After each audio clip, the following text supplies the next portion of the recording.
Commencé en 1191, ces murs ont des histoires à raconter, ou plutôt les gargouilles, si elles pouvaient parler. Bonjour Carlos.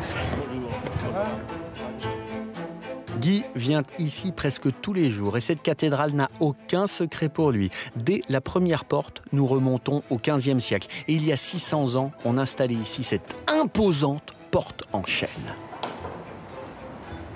C'est à l'époque de Jacques Coeur que ces portes ont été offertes par la famille Leroy.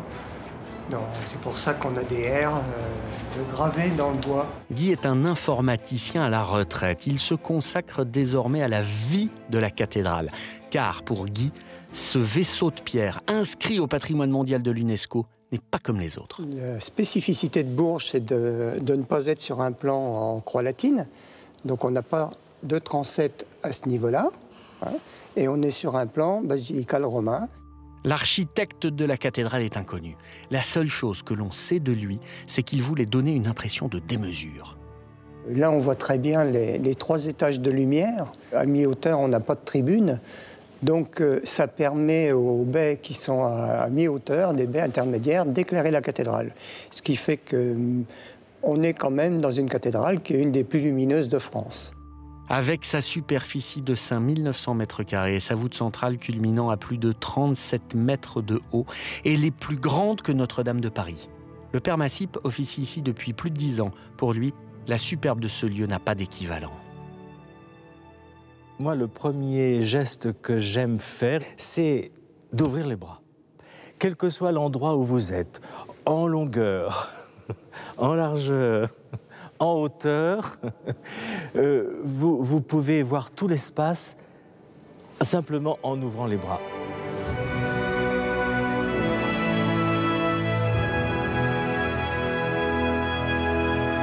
Si le père Massip nous invite à ouvrir les bras, Guy, lui, nous demande de lever les yeux. Car tout en haut de la cathédrale se trouvent 2 chapeaux, l'un ayant appartenu au cardinal Lefebvre, l'autre à Monseigneur Boyer. Une tradition qui en réalité n'est qu'une vaste farce. C'est une tradition dans le Berry. Quand on a un cardinal qui meurt, on prend son chapeau dans la cathédrale.